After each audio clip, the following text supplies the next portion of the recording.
Ibu dan saudara-saudaraku, ialah mereka yang mendengarkan sabda Tuhan dan melaksanakannya.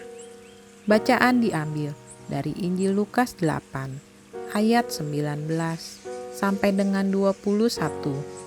Inilah Injil suci menurut Lukas. Dimuliakanlah Tuhan.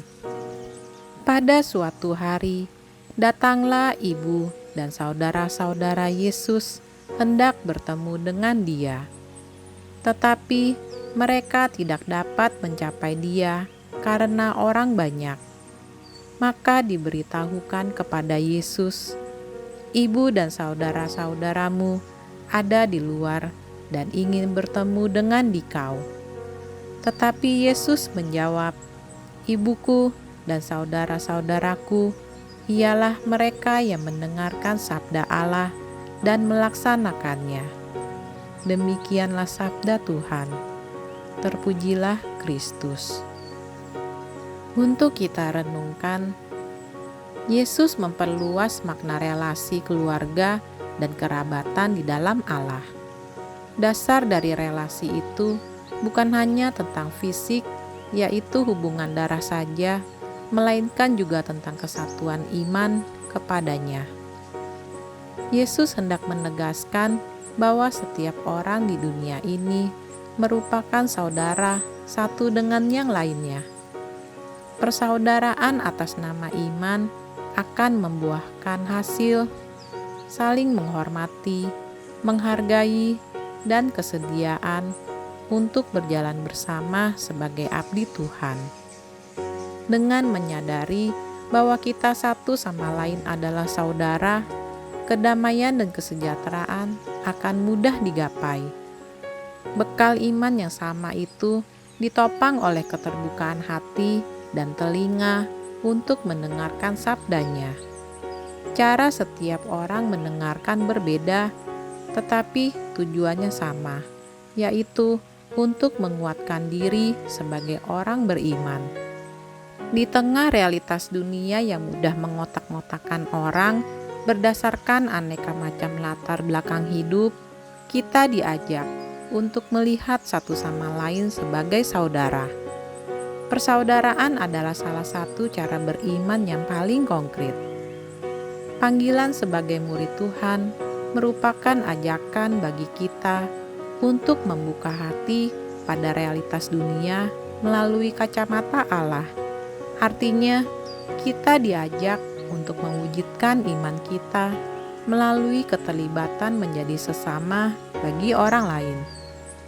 Apa yang kita dengarkan dari sabda Tuhan, kita wujudkan dalam kehidupan sehari-hari. Demikianlah rumus sederhana hidup dalam kehendak Tuhan. Namun, usaha untuk mewujudkan itu membutuhkan perjuangan. Seringkali kita terjebak pada keinginan untuk didengarkan daripada mendengarkan. Inilah yang membuat kita tidak mampu mengembangkan sikap rendah hati dan yang membuat kesombongan dan egoisme kita menjadi semakin kuat. Melalui bacaan Injil hari ini, kita dilatih untuk belajar mendengarkan, baik itu mendengarkan sabda Tuhan maupun mendengarkan sesama. Ikatan persaudaraan dalam Tuhan adalah wujud gereja yang mendunia. Perjuangan untuk mewujudkan itu diserahkan kepada kita saat ini. Melalui aneka perjumpaan, kita diharapkan mempunyai sikap batin menjadi saudara. Jika kita mampu membawa diri secara benar di tengah masyarakat dan dianggap sebagai saudara oleh orang lain, itu berarti kita telah melaksanakan tugas pengutusan dengan baik. Panggilan sebagai murid Tuhan kita hidupi dalam kebersamaan dengan orang lain. Mari kita laksanakan sikap menjadi saudara dalam rasa hormat, saling menghargai, dan berjalan bersama. Setiap orang yang kita jumpai adalah anugerah dari Tuhan agar kita bisa menjadi saudara bagi mereka. Demikianlah renungan hari ini. Marilah kita berdoa bersama-sama. Ya Tuhan, Kami bersyukur atas begitu banyak saudara yang hadir dalam hidup kami. Ajarilah kami agar kami selalu berani menaruh kasih satu sama lain.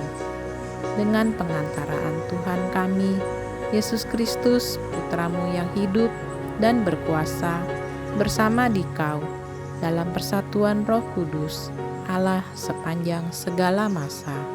Amin. Tuhan Yesus memberkati kita semua.